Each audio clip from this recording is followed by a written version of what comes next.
광고 말씀을 드리도록 하겠습니다. 우리 주미영 자매님 오늘도 함께 해주셔서 감사드리고요.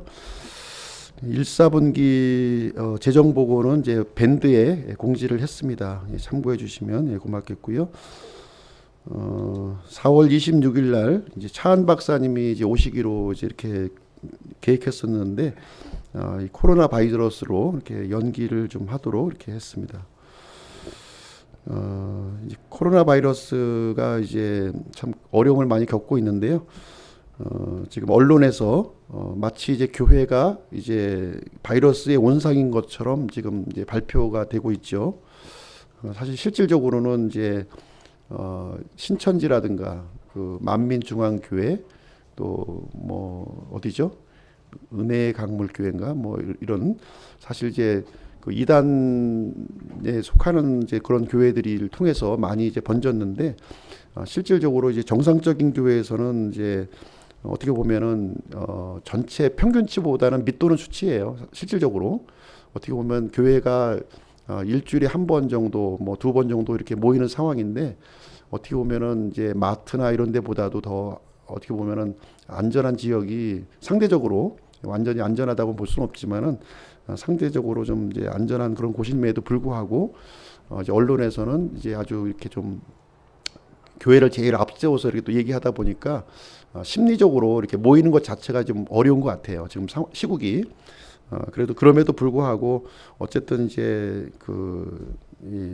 안전한 건 아니죠. 어디든지 간에 안전한 건 아니기 때문에 우리가 이제 주의를 하는 것이고 정부 방침에 따라서 이제 공식 예배를 지금 자제해 오고 있는 그런 상황이 됩니다. 그래서 이제 생활 방역으로 만약에 전환이 되게 되면 좀 우리가 좀 이제 이제 시행 규칙이 있거든요. 7가지 시행 규칙이 있어서 한 2m 정도 떨어져서 이제 앉고 손 세정제 비치하고 또 이렇게 뭐죠? 마스크 착용하고 이렇게 하게 되면은 이렇게 예배는 좀 드릴 수 있지 않을까 하는 생각을 좀 가져보는데 한번 전체적인 의견을 한번 좀 들어봐야 될 것 같기도 하고요. 그러니까 우리가 모여도 사실 이제 많이는 모이지 못할 것 같아요. 그래서 최소한의 인원들이 이제 모여서 예배드리는 거기 때문에 좀 이제 조금 이제 추이를 좀 더 봐서 이달 정도 추이 봐서 좀 이렇게 방역이 이렇게 통제권 하에 이렇게 들어와 있으면 사실 이제 어떻게 보면은 이제 지금 이 확진자들 중심으로 해서 격리는 진행되고 있는 거거든요. 그러다 보니까 실질적인 생활권에서 이렇게 그 무증상 감염자를 우리가 접촉하기는 확률적으로는 굉장히 적어요. 지금 실질적으로 적은 상태입니다. 그래서 예를 들어서 뭐 천만 그 서울 인구를 얘기하면 한 500명 되나요? 지금 확진자가 서울 확진자가 500명이 되는 상태고 실질적으로 완치율이 지금 완치돼서 지금 퇴원하신 분들이 또 한 70% 정도 지금 진행이 되고 있는 상태이다 보니까 이제 좀 우리가 이렇게 위생 상태를 이렇게 방만하게 했을 때는 걸릴 수 있지만 마스크 사용하고 정결하게 유지하고 한다면 좀 이렇게 예방할 수 있지 않을까 이런 생각을 좀 갖게 되고요. 그런 면에서 한번 좀 이달 정도 추이를 좀 두고 봐서 그러니까 좀 모일 수 있는 분들은 모여서 이렇게 마스크 쓰고 예배를 드리고 식사는 좀 이제 가능하면은 또 먹는 것도 좀 부담스럽잖아요. 사실 이렇게 너무 이렇게 막 문자로 막 이렇게 뿅뿅뿅뿅 막 날라오니까 요즘은 그런 게 좀 덜하긴 한데 식사 문제는 우리가 좀 빵으로 좀 이렇게 대체하든가 이렇게 해서 이제 오전 예배만 좀 모여서 예배를 드릴 수 있도록 하고 오후 예배는 이제 저하고 이제 몇 분만 또 남아서 영상으로 이렇게 또 촬영만 하는 쪽으로 이렇게 하는 것도 괜찮지 않을까 하는 생각이 좀 드는데 하여튼 뭐 그래도 좀 불안하다 좀 오시는 게 그런 분들은 또 집에서 또 드리시고 그렇지 않은 분들은 좀 예방 조치를 해서 나오실 수 있는 분들은 또 나와서 예배하는 것이 좋지 않겠나 생각이 들고 어떻게 보면 코로나 때문에 지금 우리가 뭐 저기 하는 것보다는 더 위축이 된 이 스트레스 때문에 더 괴로운 것 같아요. 저도 이제 얼마 전에 조금 이제 몸이 안 좋아가지고 좀 이제 힘들었는데 사실 이제 코로나 때문에 힘든 것이 아니라 병 때문에 힘든 게 아니라 이 다른 문제 때문에 이제 심리적인 문제 때문에 더 힘든 부분이 있는 것 같아요. 그래서 어떻게 보면은 이제 하나님 앞에 나와서 이렇게 예배를 드리고 그러고서 우리가 이제 믿음 가운데 이렇게 거하면서 정결함을 또 생활하는 것이 더 현명한 것이 아닌가 하는 또 생각도 들고 좀 이제 연약하신 분들은 또 집에서 또 계시고 이렇게 하면서 좀 그런 완충적인 그런 그 모임을 이렇게 좀 이제 코로나가 완전히 좀 넘어갈 때까지는 좀 해야 되지 않을까 하는 생각을 가져보게 됩니다. 하여튼 의견을 한번 물어봐서 이렇게 좀 저기 하도록 하겠습니다. 어쨌든 이제 두 분의 목자님이 오늘 오셨으니까 한번 제가 말씀드리는 거고요. 이번 주 성경 읽기는 열왕기하 16장부터 25장, 역대상 1장부터 10장까지 이렇게 읽어 나가도록 하겠습니다. 그래서 밴드에 가능하면 제가 하루에 한 번씩은 글을 올리려고 좀 애를 쓰고 있는데 또 쉽지는 않아요. 매일같이 이렇게 또 이렇게 글을 정리해서 올린다는 게 쉽지는 않은데 하여튼 그래도 이게 우리가 의지가 되고 이렇게 힘이 되는 거는 하나님 말씀밖에 없잖아요. 그래서 이럴 때 하나님 말씀 더 이렇게 그 붙들고 참 그 집중적으로 좀 우리가 영적인 성장을 위해서 이렇게 한번 이런 그 역병이 지나가는 때에 나 자신을 돌아보고 이렇게 좀 하는 것도 좀 좋은 기간이겠다 하는 생각을 가져보게 됩니다. 그래서 밴드 통해서 이렇게 좀 참여해 주시고요. 또 너무 아멘 열창을 하다 보니까 제가 교주가 된 것 같은 생각이 막 들어가지고 그래서 이제 물론 이제 좋은 내용이 있을 수는 있는데 그 내용 중에서 내가 공감이 되는 내용을 이렇게 적어서 이렇게 좀 이제 아멘 하는 거 아멘도 좋지만 어떤 부분이 아멘인지 이렇게 해서 또 같이 공유하면 또 좋을 것이다 하는 또 생각을 갖게 되고요. 또 책을 읽으시면서 또 좋은 내용이 있으시면 또 이제 밴드에 또 올려서 공유를 좀 할 수 있도록 좀 해주시고 이렇게 해서 좀 이렇게 그 우리가 그래도 이 밴드가 있다는 게 참 다행스럽고 좀 좋은 시대에 살고 있구나 하는 생각을 좀 갖게 되는 것 같습니다. 그래서 주중에 이제 예배만 또 참석하고 주중에는 내 방식대로 살기 쉬운데 그래도 밴드라는 것이 있어서 또 핸드폰이 또 이제 가까이 있으니까 이렇게 좀 쉽게 이렇게 접근할 수 있는 부분이 있어서 너무 좋은 것 같고요. 그렇게 해서 좀 주중에도 비록 오프라인으로 못 모이지만 온라인에서 이렇게 좀 이 영적인 교제를 이렇게 나누었으면 좋겠다는 생각을 갖습니다. 우리 찬송가 두 곡 부르시고 하나님의 말씀 전하도록 하겠습니다. 네, 함께 하실 말씀은 요한복음 20장 말씀 보시도록 하겠습니다. 요한복음 20장.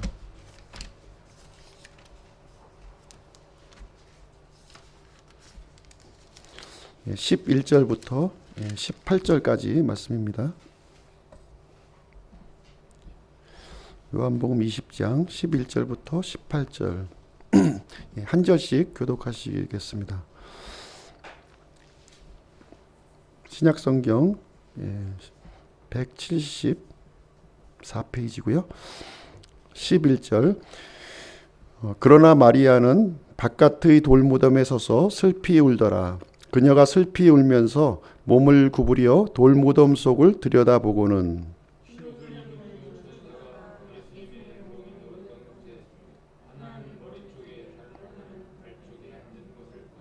그들이 그녀에게 이르되 여자여 어찌하여 슬피 우느냐 하니 그녀가 그들에게 이르되 그들이 내 주를 옮겨다가 어디 두었는지 내가 알지 못하기 때문이니이다 하더라.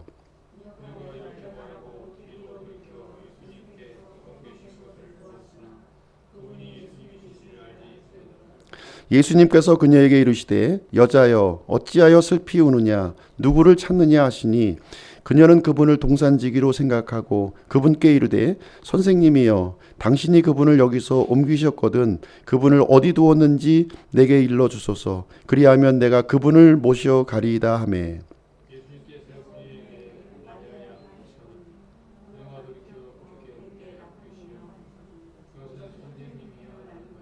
예수님께서 그녀에게 이르시되 내게 손을 대지 말라 내가 아직 내 아버지께로 올라가지 아니하였노라 다만 내 형제들에게 가서 그들에게 이르되 내가 내 아버지 곧 너희의 아버지 내 하나님 곧 너희 하나님께로 올라간다 하라 하시니 막달라 마리아가 가서 제자들에게 자기가 주를 보았으며 또 그분께서 자기에게 이것들을 말씀하셨다고 말하니라.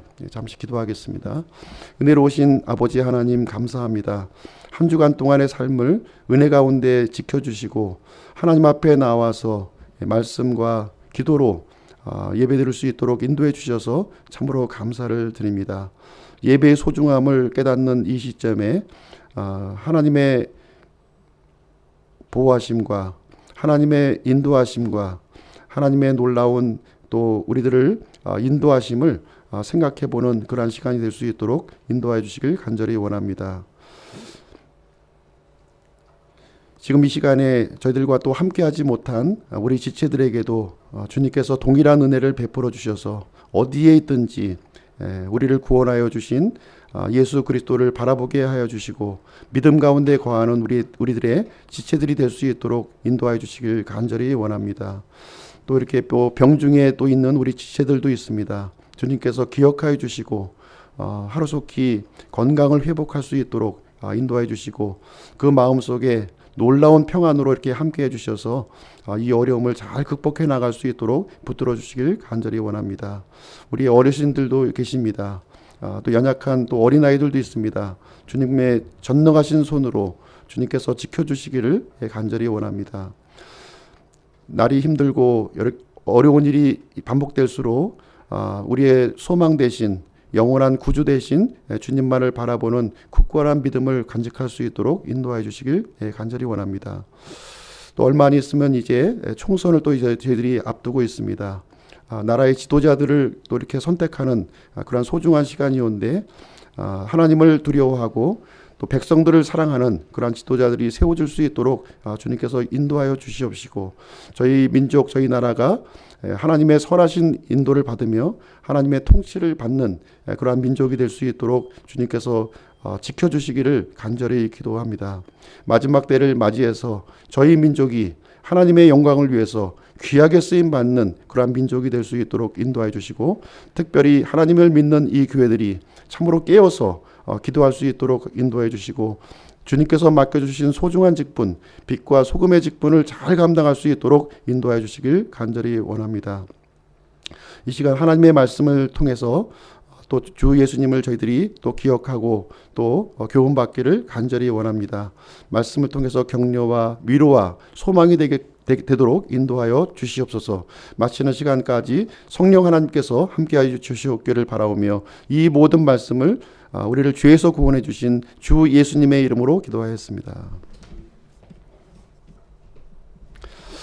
자, 오늘 아침 시간에는 부활에 관련된 메시지를 전하도록 하겠습니다.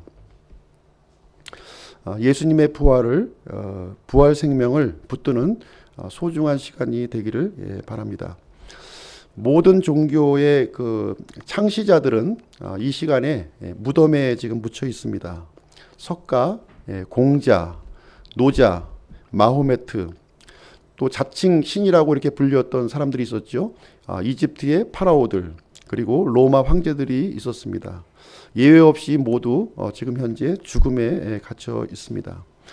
인간적으로 볼 때 그 사람들이 뛰어났을지 모르겠지만 정작 자기 자신을 구원하지 못한 모습을 우리는 보게 됩니다. 모든 사람은 죽는 것으로 모든 것이 끝나버려요.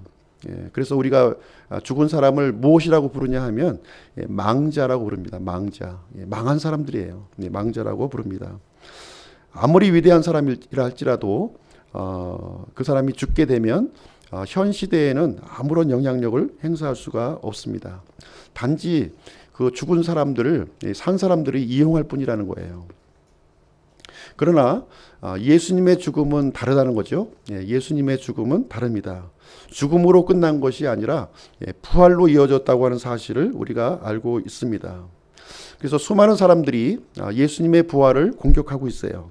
그럼에도 불구하고 예수님의 부활은 역사적인 사실로 지금 드러나 있는 상황입니다.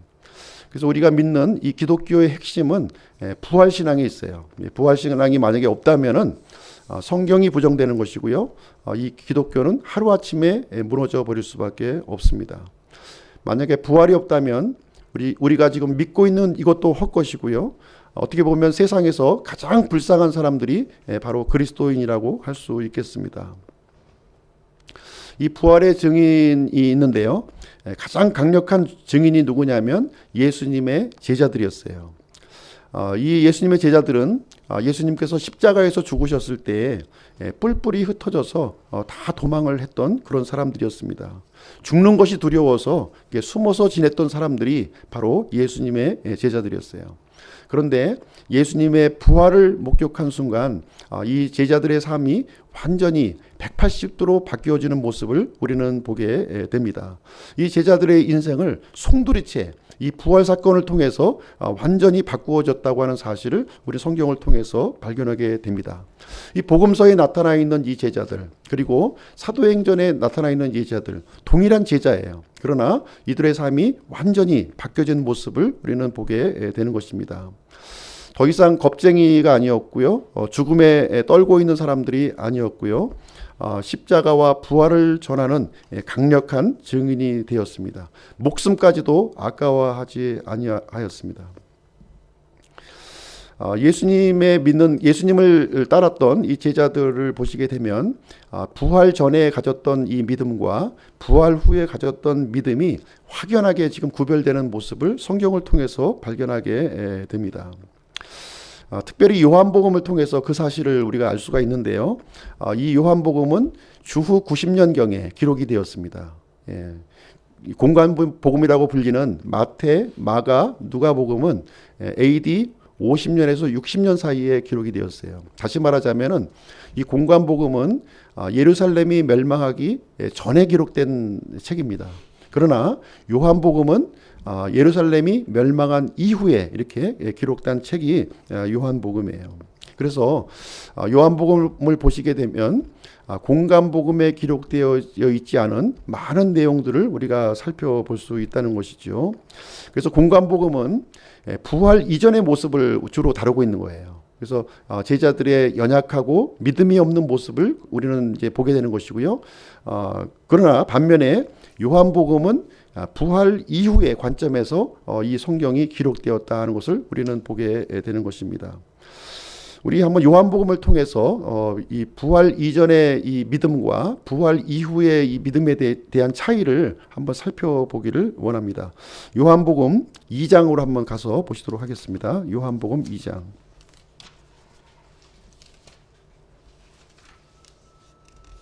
요한복음 2장 22절 말씀인데요.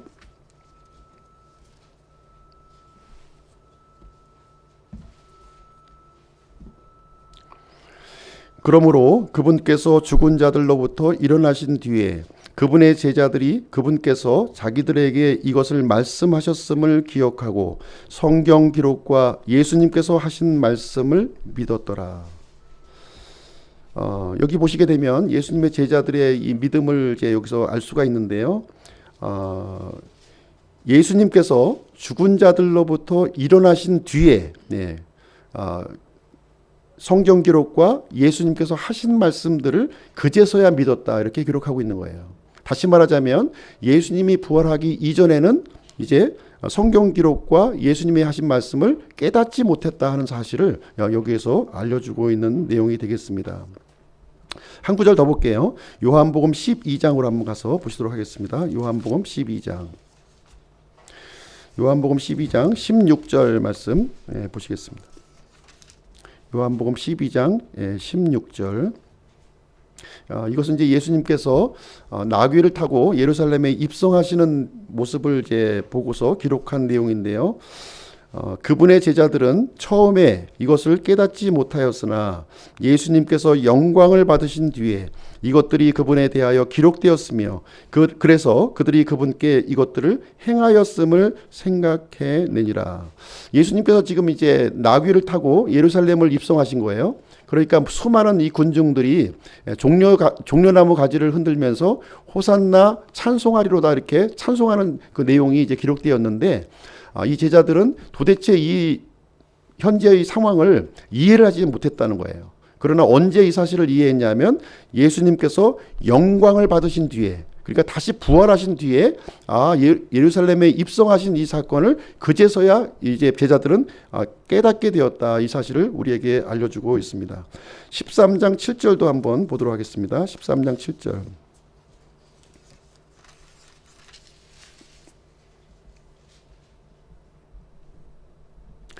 13장 7절 말씀은 이제 어떤 내용이냐면 예수님께서 이제 십자가에서 달리시기 전날 밤 제자들의 발을 씻어주는 장면이에요. 이 장면을 하시면서 예수님께서 이렇게 말씀하십니다. 요한복음 13장 7절. 예수님께서 그에게 대답하여 이르시되 내가 하는 것을 내가 지금은 알지 못하나 이후에는 알리라. 예. 예수님이 이제 제자들의 발을 쭉 한 사람 한 사람씩 이렇게 씻어주셨어요. 근데 이 씻어주시는 이 일을 이 제자들은 십자가에 달리시기 하루 전날임에도 불구하고 이 내용을 깨닫지를 못했다는 거예요. 예. 그러나 예수님께서 죽으신 다음에 나중에는 이 사실을 알게 된다는 거예요. 목욕하는 것이 무엇이고 발을 씻는 것이 무엇이다 하는 것을 알고 있는 거예요. 지금 이 순간에도 예수님이 이 발을 씻으신 이 사건을 가지고서 이해를 하지 못하고 교회에서 세족식을 하는 교회가 대단히 많이 있다는 거예요. 예. 예수님께서 영광을 받으신 다음에 부활하신 다음에는 예수님이 하시던 이 말씀들이 퍼즐 조각과 같이 딱 맞춰지는 모습을 발견한 거예요. 그러나 예수님께서 죽으시기 전까지는 제자들은 이 내용을 깨닫지도 못했고 믿지도 못했다고 하는 사실을 요한복음 지금 지적을 하고 있는 내용이 되겠습니다. 그럼 오늘 본문 말씀을 한번 볼게요. 요한복음 20장 9절 한번 보겠습니다. 요한복음 20장 9절.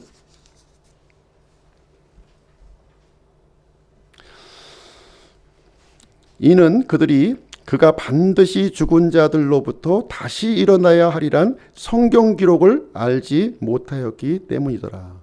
오늘 이제 예수님께서 이제 묻혀 있는 무덤에 지금 이제 이 세 명의 그 여인들과 제자들이 지금 방문하는 내용이 오늘 이제 기록이 되어 있습니다.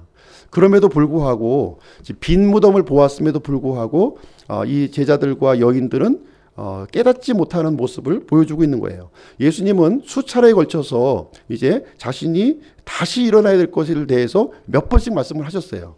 그럼에도 불구하고 예수님이 부활한 현장을 발견했음에도 불구하고 믿지 못하고 있는 이 모습을 여기서 지적을 하고 있는 것입니다.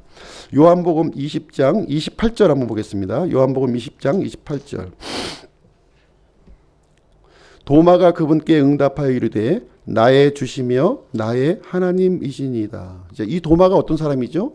의심 많은 제자예요. 의심 많은 제자. 예수님께서 일주일 전에 제자들 앞에 부활하신 몸을 입고서 나타나셨어요. 근데 그 자리에 도마가 없었던 거죠. 제자들의 말을 듣고 이제 예수님께서 다시 살아나셨다, 부활하셨다 이렇게 말씀을 들었음에도 불구하고 도마는 믿지 않았던 거예요. 그래서 일주일 후에 예수님께서 다시 한번 찾아오십니다. 이 도마를 위해서, 의심 많은 도마를 위해서.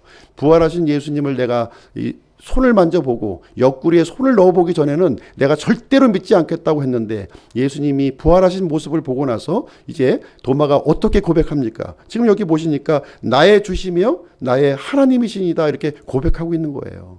예수님이 부활하신 모습을 보기 이전에는 이 제자들의 믿음은 이 불신앙으로 가득 차 있었던 거예요. 예수님의 교훈을 이렇게 가르침을 들었지만 여전히 믿지 못하는 상태에 안개 속을 헤매는 그런 상태에 있었지만 예수님의 부활을 경험한 이후에는, 이 부활 신앙을 가진 이후에는 예수님이 하나님이시요 그리스도라고 하는 사실을 그제서야 지금 믿게 되었다. 이 내용을 요한복음 우리에게 알려주고 있는 것입니다. 그래서 예수님의 부활을 경험한 사람만이 참된 믿음을 소유하고 있다는 거예요. 이 부활을 알지 못하고 있는 사람은 이 믿음을 갖고 있다고 하지만 그 믿음은 제자들의 믿음과 같이 연약한 믿음이요, 이 부족한 믿음이라고 하는 사실을 우리는 보게 되는 것입니다.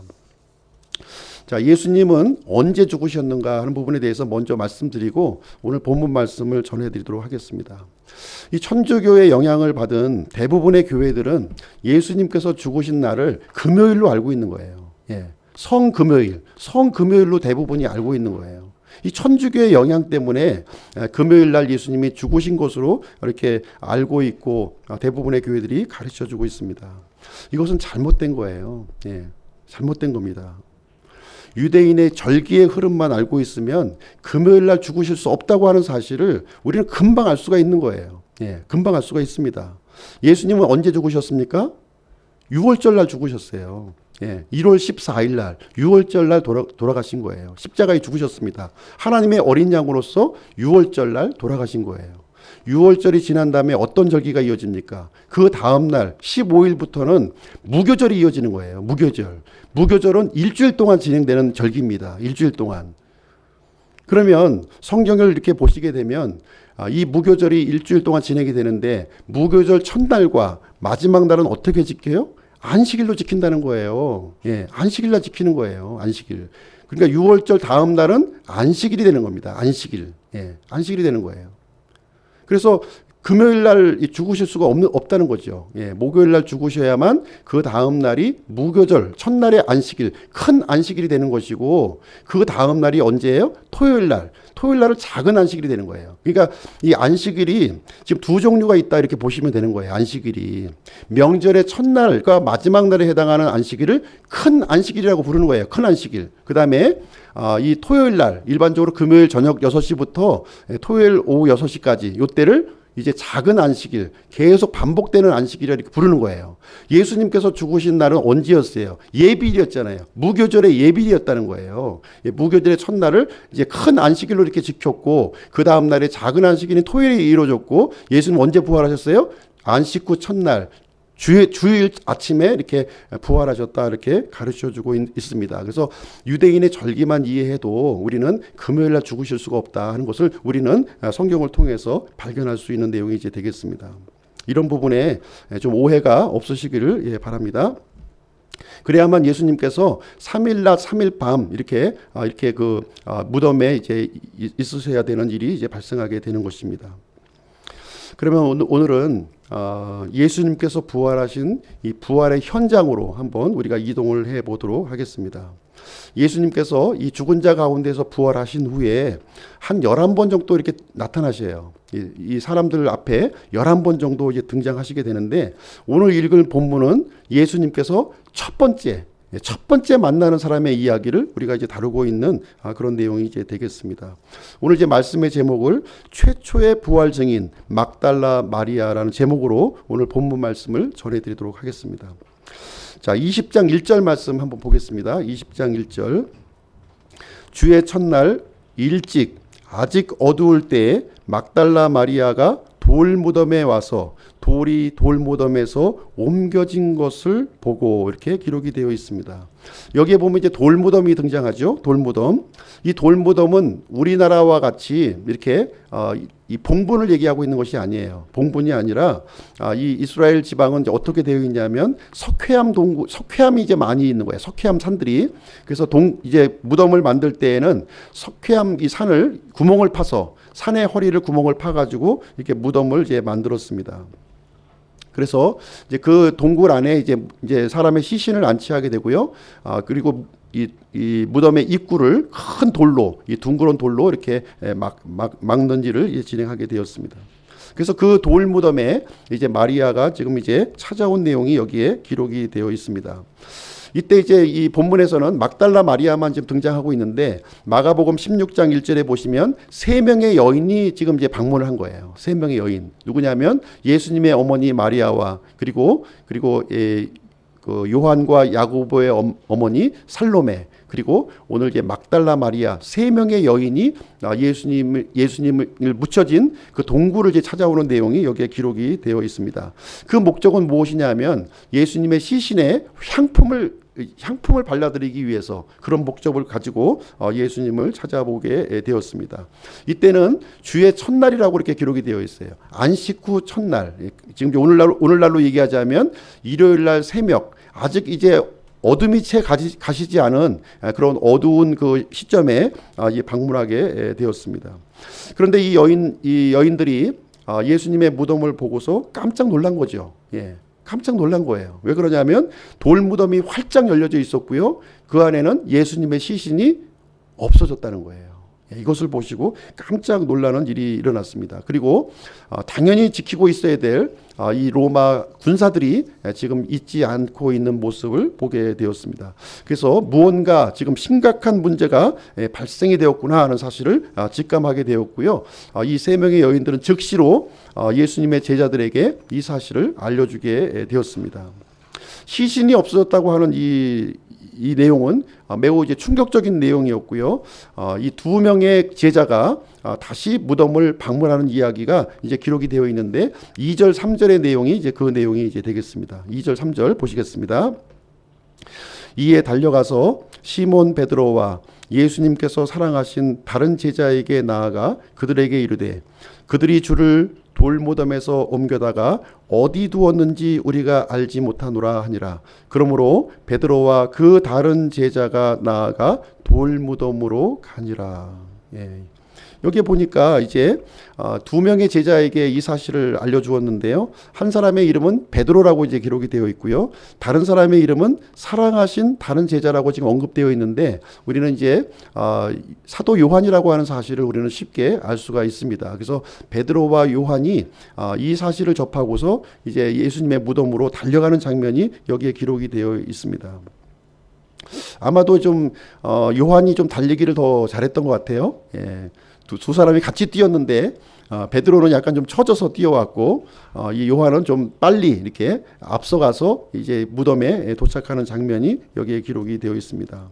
여인의 말대로 무덤에 도착을 해보니까 무덤이 열려져 있고 로마 군인도 보이지 아니했습니다. 먼저 도착한 요한은 즉시 이제 무덤 안으로 들어간 것이 아니라 이제 무덤 주변을 이렇게 좀 살펴보는 좀 신중한 모습을 우리는 볼 수가 있고요. 반면에 베드로는 도착하자마자 즉시 숨을 헐떡이면서 동굴 안으로 쑥 들어가는 내용이 여기에 이제 기록이 되어 있습니다. 들어가 보니까 이제 무덤 안의 풍경이 눈앞에 이제 들어왔는데요.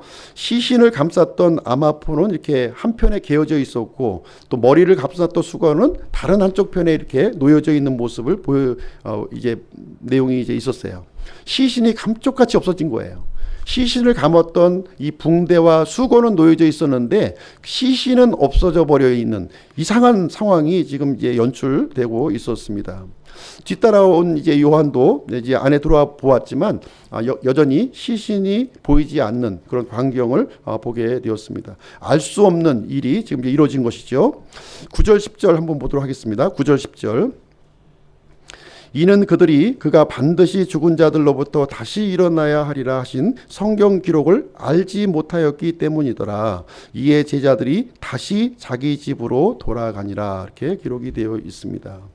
예수님의 이 무덤, 이 빈 무덤을 보았음에도 불구하고 예수님께서 살아있을 때 말씀하셨던 죽은 자들로부터 다시 일어나야 하리라 하는 이 말씀을 믿지 못하고 있는 제자들의 모습을 여기서 우리는 보게 되는 것입니다. 그래서 실망한 마음을 가지고 각각 자기 집으로 이제 돌아간 거예요. 다 돌아갔습니다. 어째 이런 일이 일어날 수 있는 건가? 이 변고를 도대체 어떻게 해야 될 것인가? 혹시 우리들이 시신을 훔쳐갔다고 하는 이 죄목을 우리가 또 덮어 씌우는 것은 아닌가? 이런 불안한 마음을 가지고 이제 집으로 돌아가고 있는 모습을 이제 우리는 볼 수가 있습니다.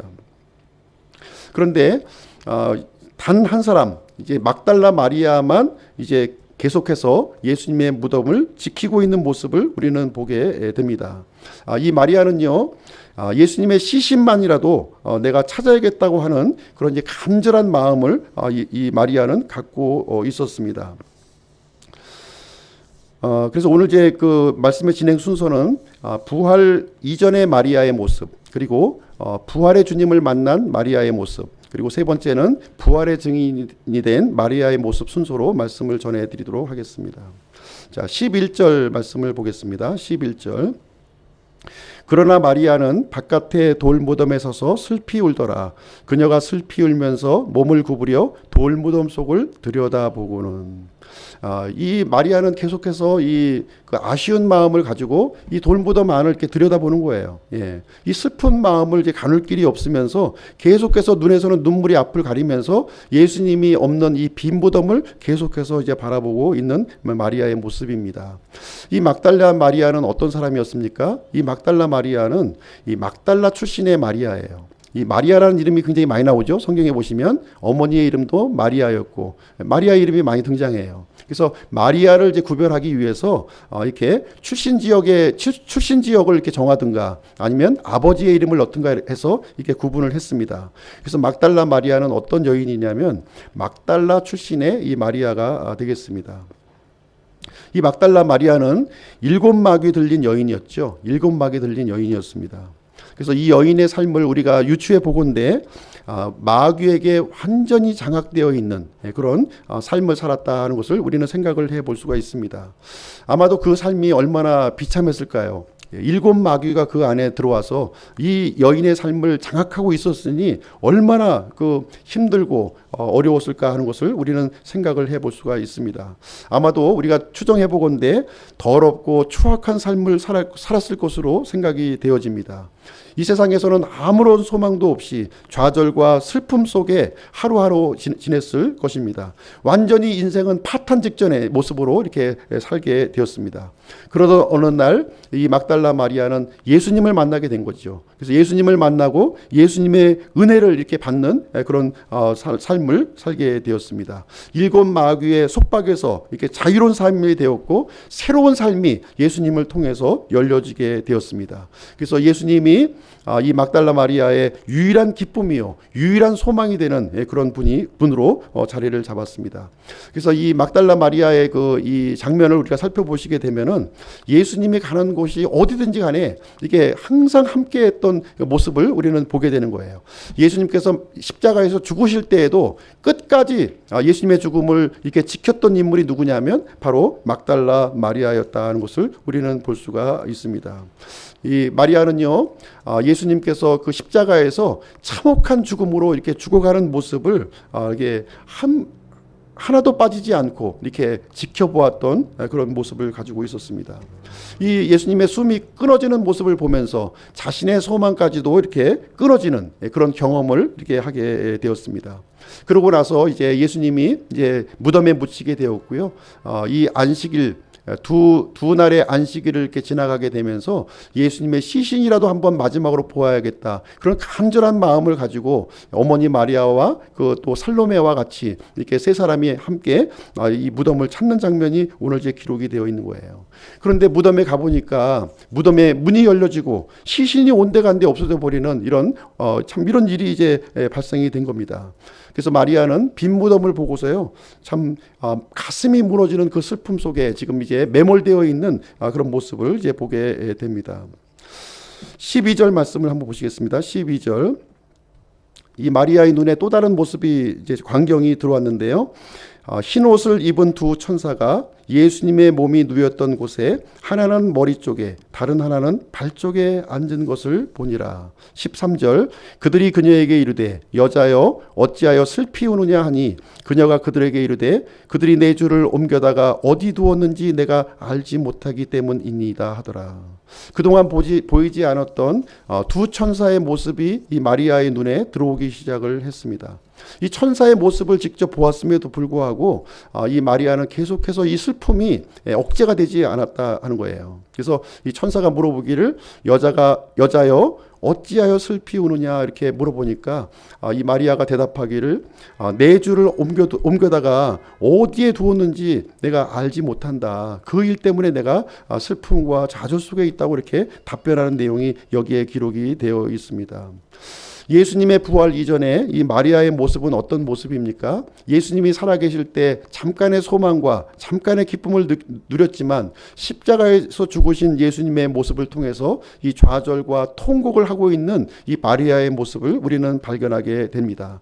예수님이 없는 이 땅의 삶은 이 삶의 의미를 더 이상 찾을 수가 없고요. 아무런 소망이 없는 모든 것이 무너져 버리는 그런 마음을 가지고 있는 이 마리아의 모습을 우리는 보게 됩니다.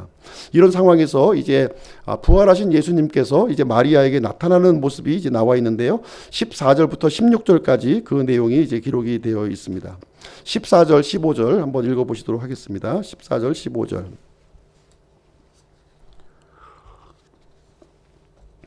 그녀가 이렇게 말하고 뒤로 돌이켜 예수님께서 서 계신 것을 보았으나 그분이 예수님이신 줄 알지 못하더라. 예수님께서 그녀에게 이르시되 여자여 어찌하여 슬피 우느냐 누구를 찾느냐 하시니 그녀는 그분을 동산지기로 생각하고 그분께 이르되 선생님이여 당신이 그분을 여기서 옮기셨거든 그분을 어디 두었는지 내게 일러 주소서 그리하면 내가 그분을 모셔가리이다 하매. 그래서 마리아는 또 한 사람의 목소리를 여기서 듣게 됩니다. 여자여 어찌하여 슬피 우느냐 누구를 찾느냐 하는 음성을 듣게 됩니다.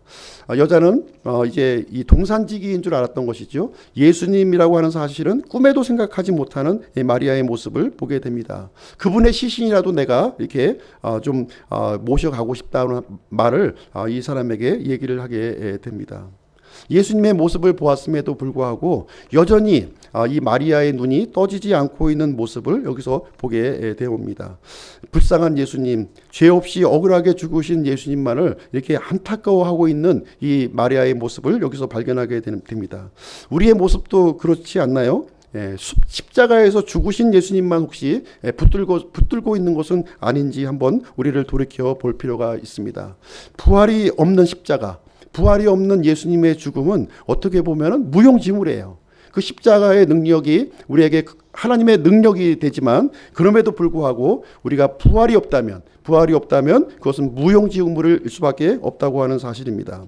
예를 들어서 한번 말씀을 드리도록 하겠습니다. 어떤 사람이 이제 암이 걸렸어요. 어떤 사람이 암이 걸려가지고 유명한 의사를 이렇게 수소문해가지고 이렇게 수술을 이제 받게 되었습니다. 한 10시간에 걸쳐서 이제 대수술을 이제 진행을 하게 되었는데요. 이제 마침내 모든 수술을 마치고 이제 땀을 이제 뻘뻘 흘리면서 그 의사가 이제 수술실에서 나오게 되었습니다. 그래서 가족들이 이제 다가가서 의사에게 질문을 이제 합니다. 수술이 잘 되었습니까? 예. 의사가 하는 말이 수술이 잘 되었습니다. 예. 이 종양이 완전히 싹 제거되었습니다. 하고서 답변을 했습니다. 그러면서 이어지는 말이 무엇이냐면 그런데 암은 깨끗이 제거되었는데 환자도 죽었습니다. 이렇게 답변하는 거예요. 예수님의 십자가를 통해서 우리의 죄가 완전히 제거되었어요. 그런데 내가 죽으면은 무슨 의미가 있겠어요? 부활하지 않는다면은 아무 의미가 없다는 거예요. 부활의 눈으로 보았을 때 진짜 그 십자가도 의미가 있는 것이고요. 예수님의 가르침도 우리가 유의미한 것으로 우리에게 다가오게 된다고 하는 사실입니다. 십자가는 매우 중요해요. 우리 죄를 어떻게 제거했습니까? 단번에 영원히 완전히 제거해 주셨어요. 그러나 예수님의 이 부활의 생명이 우리에게 없다면 우리 기독교는 윤리의 종교, 도덕의 종교로 전락해 버린다고 하는 사실을 우리는 알아야 하는 것입니다. 예수님은 부활하셨어요. 죄와 사망의 권세를 물리치시고 부활 생명으로 다시 살아나셨습니다. 이것은 우리에게 놀라운 소식이 아닐 수가 없습니다. 죄를 사해 주는 것도 놀라운 소식이지만 우리에게 영원한 생명, 하나님의 의를 주신다고 하는 것은 더욱더 놀라운 소식이라고 하는 사실입니다. 예수님께서 마리아에게 다시 한번 말씀하는 내용이 16절 말씀에 기록이 되어 있는데요. 16절 말씀 보도록 하겠습니다. 예수님께서 그녀에게 마리아야 하시거늘 그녀가 돌이켜 그분께 라보니여 하니 이것은 선생님이여 라는 말이라. 그래서 예수님께서 이 마리아라고 하는 이름을 불러주게 됩니다. 이때 이 마리아는요, 이 낯익은 주님의 음성을 들은 거예요. 낯익은 주님의 음성. 이 마리아 자신의 이름을 불러주는 이분이 바로 주님이시구나 하는 사실을 이렇게 알게 되었다는 거예요. 여기서 라보니어 하는 말은 무슨 얘기냐면 랍비의 존칭어입니다. 랍비 선생님이요 하는 말의 더 존칭어예요. 그래서 부활하신 예수님을 이제 마리아가 만나는 장면이 여기에 기록이 되어 있고요. 지금 자기와 대화하고 있는 이분이 바로 그 주님이시구나 하는 사실을 여기서 발견하게 되었습니다. 바로 이 예수님이 죽은 자 가운데에서 다시 살아나셨구나 하는 사실을 이 마리아는 깨닫게 되었습니다. 마리아는 예수님의 음성을 들었고요. 예수님이라고 하는 사실을 여기서 알게 되었습니다. 잠언 8장 17절에 보시게 되면 나를 사랑하는 자들을 내가 사랑하나니 아침 일찍 찾는 자들이 나를 만나리라 이렇게 말씀을 해주셨습니다. 주님을 간절히 찾는 자에게 주님께서 만나주신다고 하는 말씀이 되겠습니다. 예레미야 29장 13절 말씀에서 보시게 되면 너희가 너희 마음을 다하여 나를 찾으면 나를 찾고 나를 만나리라 날이라 이렇게 말씀을 해 주셨습니다. 주님은 마리아를 포기하지 않으셨어요. 간절히 찾고 있는 이 마리아 앞에 예수님께서 나타나 주셨고 부활의 소식을 제일 먼저 지금 알려주시게 됩니다. 이 다시 살아나신 예수님을 만났을 때 마리아는 얼마나 기뻤을까요? 얼마나 벅차오른 감정을 주체할 수 없었을까요? 지금까지 조금 전까지만 해도 슬픔과 좌절 속에 있었어요. 그러나 기쁨과 소망이 이 마음속에서 솟아나기 시작을 하는 모습을 우리는 보게 됩니다. 조금 전까지는 두려웠어요. 그러나 지금은 주님을 만나는 기쁨을, 즐거움을 지금 이제 누리고 있는 모습을 보여주고 있습니다. 그래서 마리아는요, 주님의 부활을 가장 최초로 목격하는 그 영광을 누리게 되었습니다. 그동안에 여러 가지 혼란스럽고 알 수 없었던 모든 것들이 퍼즐 조각 맞춰지는 것처럼 맞춰지기 시작을 했습니다. 죽음이 끝이 아니구나, 죽음 이후에 부활이 있구나 하는 사실을 이 마리아는 단박에 알게 되었고, 바로 내가 지금까지 만났던 이 예수님이, 나를 이렇게 아껴주었던 이 예수님이 바로 그리스도시요 하나님이라고 하는 사실을 이 마리아는 믿게 되었다는 것을 여기서 말씀을 해주고 있는 것입니다. 이 부활하신 예수님을 만난 마리아는 어떻게 지금 바뀌어 가고 있는지 한번 보도록 하겠습니다. 17절부터 18절까지는요, 부활의 증거자가 된 마리아의 모습을 우리에게 알려주고 있는 거예요. 17절 말씀 한번 보시도록 하겠습니다. 17절. 예수님께서 그녀에게 이르시되 내게 손을 대지 말라. 내가 아직 내 아버지께로 올라가지 아니하였노라. 다만 내 형제들에게 가서 그들에게 이르되 내가 내 아버지 곧 너희 아버지 내 하나님 곧 너희 하나님께로 올라간다 하라 하시니. 자, 17절 말씀은 좀 특이한 말씀이 여기 기록되어 있습니다. 아마도 이제 이 마리아가 너무나도 반가운 마음에 예수님을 붙들려고 했던 것 같아요. 예수님을 붙들고 하려고 했는데 예수님께서 어떻게 답변을 하시냐면 내게 손을 대지 말라. 내가 아직 내 아버지께로 올라가지 아니하였노라 하는 좀 알 수 없는 이런 말씀을 하시면서 이 마리아의 이 접근을 이렇게 좀 차단하는 모습이 여기에 기록이 되어 있습니다. 왜 손을 대지 말라고 했을까요? 부활하신 예수님께서 왜 마리아가 자신의 몸에 손을 대는 것을 이제 허락하지 않으셨는데요. 이 부분에 대해서 좀 해석이 좀 약간 분분하게 이루어지고 있습니다. 어떤 사람은 이 내용을 가지고 예수님께서 아직 하늘지성소에 올라가지 않으셨다. 하늘지성소에 올라가서 예수님의 이 보혈을 이제 뿌려야 되는데 아직 올라가지 않았기 때문에 지금 마리아의 이 접근, 이렇게 좀 차단한 것이 아닌가 이렇게 주장하시는 분들이 있습니다. 이런 내용을 이렇게 들으시게 되면 좀 조심할 필요가 있는 거예요. 이런 내용이 좀 이렇게 신기한 것처럼 받아들여서 좀 이렇게 신비한 내용을 알려주는구나 이렇게 생각하면서 이제 받아들이면 안 됩니다. 이런 말은 십자가의 능력과 가치를 훼손시키는 말일 수가 있다는 거예요. 예수님은 지금 어떤 상태입니까? 부활하셨어요. 지금 이제 3일 만에 십자가의 모든 대속의 이 희생을 다 마치시고 지금 부활하신 거예요. 하나님의 의로 다시 부활하신 모습입니다. 이런 상황에서 이제 마리아가 접근하는 것을 이제 차단했는데요. 이것을 가지고 이제 다시 하늘로 올라와서 이제 속죄의 헌물을 드려야 된다. 이제 이런 얘기로 받아들이면은 이런 내용들은 우리가 조심해서 우리가 좀 이해를 할 필요가 있습니다. 우리의 죄가 어디에서 사함을 받았나요? 우리의 죄가 어디서 사함을 받았는지 그것을 우리가 분명하게 알아야 돼요. 우리의 죄는 갈보리 십자가에서 완전히 단번에 영원히 제거가 된 거예요. 예수님께서 십자가에서 죽으시면서 다 이뤘다 이렇게 말씀하셨어요. 테텔레스타이 다 지불했다. 모든 죄값을 다 지불했다고 우리에게 말씀을 해 주셨습니다. 십자가에서 모든 일이 다 끝난 거예요. 다 끝났습니다. 그것을 우리가 믿음으로 말미암아 우리가 죄사함을 얻을 수가 있는 거예요. 예수님께서는 다시 부활하셨어요. 다시 하나님의 아들로서 다시 이제 부활하신 모습이 또 다시 그 속죄 헌물을 드릴 이유가 없다고 하는 사실입니다. 그래서 우리 죄사함의 기준이 되는 시점은 언제로 보아야 되냐면 부활 후까지 끌고 와서는 안 된다는 거예요. 십자가, 갈보리 십자가에서 완전히 끝났다고 하는 사실을 우리는 굳건하게 붙들고 있어야 된다고 하는 사실입니다. 그래서 예수님께서는 이제 뭐라고 얘기하냐면은 내 형제에게 이르라는 거예요. 지금 내가 죽은 자 가운데서 다시 부활했다고 하는 사실을 내 형제에게 이르라 이렇게 얘기를 해줬는데요. 그러면 예수님께서 왜 자신의 몸에 손을 대지 말라고 했을까? 이제 이 내용을 좀 말씀을 드리도록 하겠습니다. 지금 이제 이 마리아는요, 예수님의 부활을 목격했어요. 죽은 자 가운데서 다시 살아나신 예수님의 모습을 발견했습니다.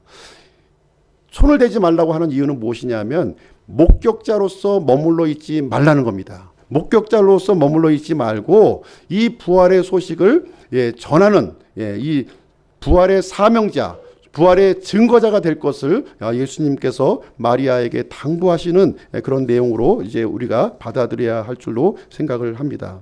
여기에 보시게 되면 17절 말씀에 보시면 내가 아직 내 아버지께로 올라가지 아니하였노라. 다만 내 형제들에게 가서 그들에게 이르되 내가 내 아버지 곧 너희 아버지 내 하나님 곧 너희 하나님께로 올라간다 하라 하시니 이렇게 말씀을 해주셨습니다. 예수님은 이제 올라가신다는 거예요. 이제 하늘로 이제 아버지가 있는 하나님이 계신 그곳으로 지금 그 보좌로 올라간다 이렇게 말씀을 해주셨는데요. 그러면서 지금 하시는 말씀이 뭐냐면 내가 내 아버지 곧 너희 아버지 내 하나님 곧 너희 하나님께로 올라간다 이렇게 말씀을 해주셨는데요. 예수님은 이제 부활하신 예수님은요 더 이상 땅에 속한 존재가 아니라는 거예요. 지금 하늘에 속한 존재라고 하는 사실을 우리에게 알려주고 있습니다. 그래서 예수님의 아버지가 우리 믿는 자의 아버지가 되는 것이고요. 예수님의 이 하나님이 믿는 자의 하나님이 되어주신다 이렇게 말씀을 해주고 있습니다. 그래서 예수님을 통해서 이 아버지가 참된 아버지요 참된 하나님이라고 하는 사실을 우리에게 알려주고 있습니다. 이제는 우리 믿는 자의 신분이 예수 그리스도의 부활을 통해서 우리의 신분이 달라졌다는 거예요. 신분이. 그래서 우리는 하늘의 가족이 된 것이고요. 예수님과 더불어 하나님의 가족이 되었다 하는 사실을 우리에게 말씀을 해주고 있습니다. 우리는 이제 더 이상 유한한 존재가 아니라는 거예요. 비록 육신의 몸을 입고 있지만 유한한 존재가 아니라 하늘에 속한 존재, 예수님과 더불어서 영원히 함께할 수 있는 이 존재라고 하는 사실을 예수님께서 첫 번째 그 부활의 이 목격자 막달라 마리아에게 이 놀라운 소식을 이제 알려주었던 것이고요. 이 놀라운 소식을 본인만 알지 말고 바로 내 형제들에게 지금 이 예수님을 따르던 제자들이죠. 제자들에게 이 놀라운 소식을 공유하고 전달자가 될 것을 이렇게 말씀을 해주고 있습니다. 예수님의 말씀을 듣는 순간 이 막달라는요 새로운 사명을 이렇게 갖게 되었고 예수님의 이 부활을 증거하는 증거자의 삶을 살게 되었다 하는 것을 여기서 말씀을 해주고 있습니다. 18절 말씀 보시겠습니다. 18절 막달라 마리아가 가서 제자들에게 자기가 주를 보았으며 또 그분께서 자기에게 이것들을 말씀하셨다고 말하니라 이렇게 말씀을 하고 있습니다. 이 부활의 놀라운 소식을 제자들에게 전했고요. 예수님은 지금 무덤에 계시지 아니하고 죽은 자 가운데서 부활하셨다고 하는 이 놀라운 소식을 제자들에게 알려주었습니다. 예수님은 더 이상 이 죽은 자가 있는 이 무덤에 머물러 계시지 않는다 하는 것을 말씀해주고 있습니다. 예수님은 그리스도시요 우리가 따랐던 이 예수님은 그리스도시요 하나님이라고 하는 사실을 증거하게 되었습니다. 죄와 죽음을 물리친 분이시라고 하는 사실을 말씀해 주었고요. 우리 주님께서는 자신이 하신 이 약속의 말씀을 이렇게 신실하게 지키셨음을 여기서 증거를 해주고 있습니다. 우리는 예수님과 더 이상 떨어져서 지내는 것이 아니라 영원히 우리가 함께한다고 하는 사실을 얘기해 주고 있습니다. 이 부활의 아침에 이 소식을 우리가 전해야 되지 않겠습니까? 주 예수님께서는 더 이상 죽은 자 가운데 머물러 계시지 않는다는 거예요. 부활하셨어요. 그래서 기독교의 상징은 빈 무덤입니다. 모든 종교의 창시자들이 무덤 속에 갇혀 있지만 예수 그리스도의 무덤만큼은 빈 무덤으로 지금 남아있다고 하는 사실을 말씀해 주고 있습니다. 예수님은 부활의 첫 열매가 되어 주셨고요. 우리는 예수님과 같이 영광스러운 부활에 우리가 참여할 존재라고 하는 사실을 우리에게 가르쳐 주고 있는 것입니다. 본문의 말씀을 전에 정리를 해서 알려드리도록 하겠습니다. 예수님은 이 마리아는요, 예수님의 이 부활을 목격하기 전에는 두려움과 실망 가운데 예수님의 이 죽은 시신을 이렇게 찾아다니는 사람이었어요. 십자가에서 죽으신 그 예수님만을 붙들고 있었습니다. 눈에 보이는 것을 의존했고요. 예수님의 죽음에 대해서 이 안타까움과 이 슬픔의 마음을 갖고 있었습니다. 무기력하고 실패하는 그런 삶을 살 수밖에 없었던 것이죠. 그러나 예수님의 부활을 이렇게 경험한 이 마리아는요, 완전히 달라졌어요. 새로운 사람으로 바뀌어진 모습을 우리는 보게 됩니다. 이제 눈에 보이는 세상을 바라보는 것이 아니라 눈에 보이지 않는 영원한 세상을 바라보게 되었고요. 죽음을 이길 수 있는 이 믿음을 소유하게 되었습니다. 그리고 영원히 죽지 않는 부활의 신앙의 소유자가 되었다 하는 것을 여기서 얘기를 해주고 있습니다. 그래서 이 마리아는요, 예수님의 이 끔찍한 죽음을 다른 시각으로 바라보게 된 거예요. 죽음으로 끝나는 것이 아니라 이 죽음을 통해서 우리의 죄사함이 이루어졌으며 다시 부활을 통해서 하나님의 의와 영원한 생명을 소유하게 되었다고 하는 이 전반적인 내용들을 다 이해를 하게 되는 그러한 일이 발생하게 되었습니다. 예수님의 무덤이 왜 빈 무덤인가, 이 사실을 깨닫게 된 거예요. 그리고 영원한 생명에 대한 확신을 가지게 되었고요. 내가 믿고 의지하고 따르는 이 예수님이 그리스도와 생명의 구주가 되셨다고 하는 사실을 알게 되었고, 내가 이 땅을 살면서 어떤 어려움이 있다 하더라도, 어떤 괴로움과 슬픔이 있다 할지라도 우리는 부활하신 예수님을 통해서 승리하는 삶을 살 수 있음을 여기서 이제 마리아는 깨닫게 되었습니다. 그 이후로 이제 마리아 삶은 어떻게 바뀌었어요? 부활 증인의 그 사명을 갖고 살아가고 있는 모습을 우리는 보게 되는 것입니다. 예수님은 성경 기록대로 죽으셨어요. 뿐만 아니라 예수님은 성경 기록대로 다시 살아나셨다, 이렇게 성경은 우리에게 가르쳐 주고 있습니다. 예수님의 부활을 통해서 이 예수님, 사람의 몸을 입고 오신 예수님, 연약한 모습으로 십자가에서 죽으신 예수님이 바로 하나님이라고 하는 사실을 이 부활을 통해서 우리는 발견하게 되는 것입니다. 이 부활은요, 모든 것을 새롭게 해석을 해주는 거예요. 모든 것을 새롭게 해석을 해줍니다. 죽음도 새롭게 해석해주고요. 예수님의 가르침도 새롭게 해석해주고 모든 것들을 새롭게 해석을 해주고 있습니다. 그래서 부활은 영원한 세계로 우리를 증거를 해주고 있습니다.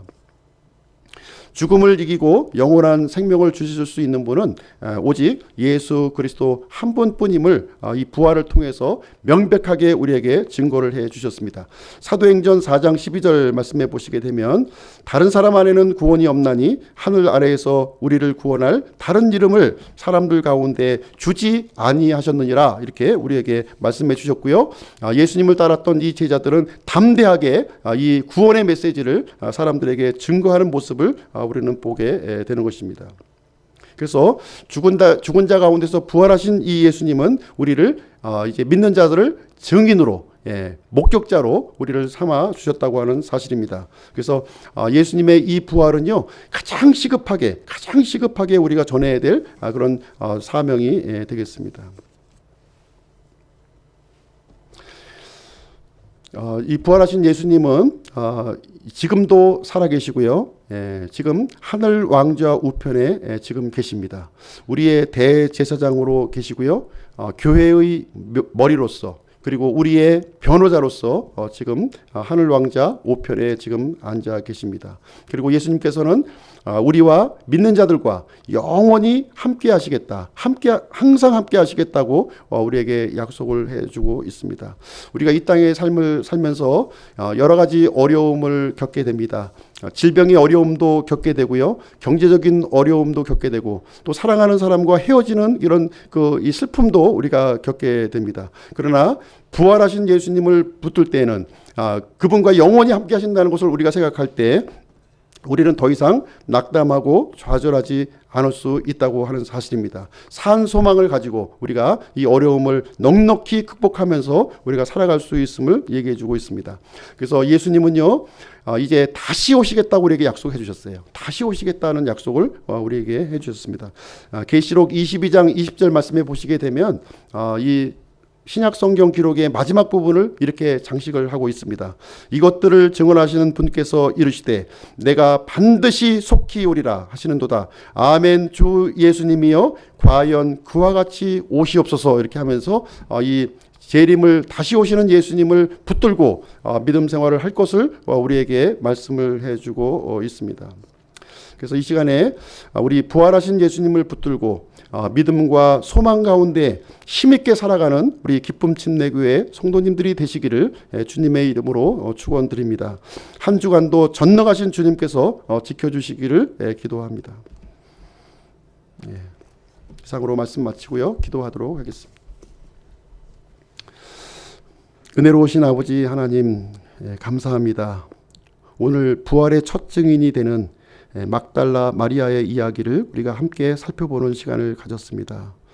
예수님의 부활을 우리가 목격하기 전에는 참 불신앙과 좌절과 슬픔 속에 우리가 살아갈 수밖에 없었습니다.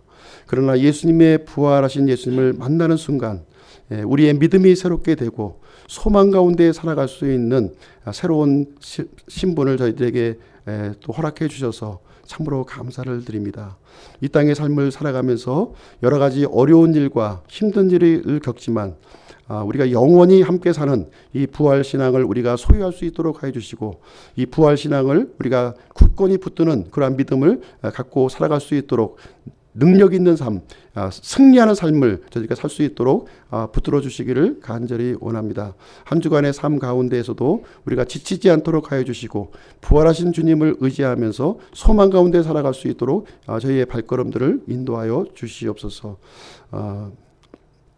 또 이 시간에 또 함께하지 못한 우리 지체들에게도 동일한 은혜를 베풀어 주셔서 어디에 있든지 하나님의 은혜 가운데 거할 수 있도록 인도하여 주시길 간절히 원합니다.